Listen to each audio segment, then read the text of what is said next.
हथियार चलाए, झंडा, टोपी, नारा, पार्टी, नेता, निशान। ठीक है। कांग्रेस सत्ता में आई, उसने धन दौलत किसको दी? अपने लोगों को। लोकदल सत्ता में आई, उन्होंने जय जवान जय किसान किसान का नारा लगाया, जमींदारा कानून बनाया, पीएससी में भर्ती की, किसका लाभ किया? अपने लोगों को। जमींदारा कानून जब बना था तो उसमें नियम ये था कि जो जमीन 15 साल तक जोएगा बोतेगा, 10 साल तक जोएगा बोतेगा, वो उसका मालिकाना हक मिल जाएगा। लेकिन मेरा समाज तो 3-3 पुरखों से, 3-3 4-4 पीढ़ियों से तालाबों पर, पोखरों पर अपना काम कर रहा था, अपना परिवार चल रहा था। श्रेणी 3 की जमीन वही बेईमानों छीन ली, नहीं छीन ली। आजादी के बाद यदि किसी का कोई हिस्सा छिना है, वो तुम्हारा छिना है। संविधान में तुम्हें अनुसूचित जाति का आरक्षण लिखा हुआ है। बताओ, आपको संविधान में आरक्षण नहीं लिखा होता, क्या मैं चुनाव लड़ सकता था अनुसूचित जाति की सीट से? बोलो भाई। नहीं। क्या मैं लड़ सकता था? नहीं। क्योंकि संविधान में तुम्हारा लिखा हुआ है, इसलिए मैं चुनाव लड़ रहा हूं। आपको ये बताने आया हूं कि 17 जाति की बात करने वाले बेईमान वो तुम्हारे हित की नहीं सोच रहे, वो अपनी राजनीति के लिए सोच रहे हैं। मैं कहना चाहता हूं आप लोगों से, 17 जाति की बात छोड़ो, हमारा आंदोलन होगा कि हमारी मूल जाति दर्ज करो। जाति बदलने का अधिकार बाबा साहब ने किसी को नहीं दिया। इस उत्तर प्रदेश के अंदर 2 जातियों को बदला गया है।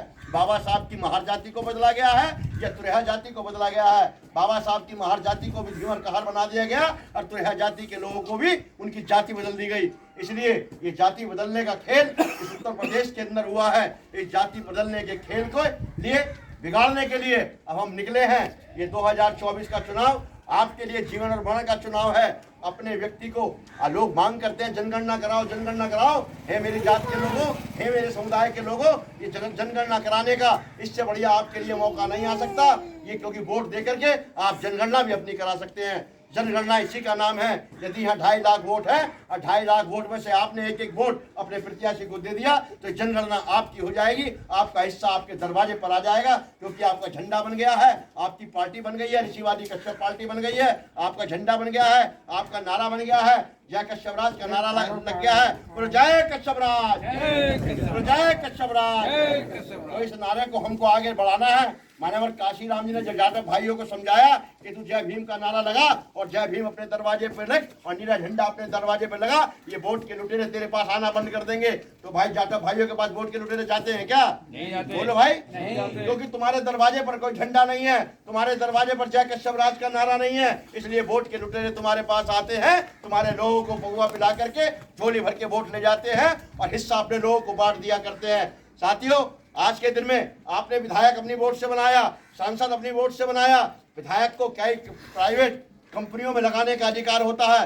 विधायक को सरकारी जो प्राइवेट बिलें होते हैं इनमें कर्मचारी लगाने का अधिकार होता है। मैं पूछना चाहता हूं आप लोगों से कि विधायक से आपने कहा होगा, कोई गया होगा कि भाई हमारे लड़के को लगवा दो किसी मिल में, क्या उसने लगवाया किसी को? नहीं। वोट तुम्हारा लिया और लगवाने का नंबर आया तो अपने नाती पोतों को लगवा रहा है, अपने रिश्तेदार को लगवा रहा है। इसलिए पार्टी से बहुत कुछ मिलता है, पार्टी से हिस्सेदारी मिलती है। इसलिए अपनी पार्टी को मजबूत करिए और एक एक वोट ऋषिवादी कश्यप पार्टी को दीजिए, भोजन भरी थाली को दीजिए। इतना ही आपसे निवेदन है।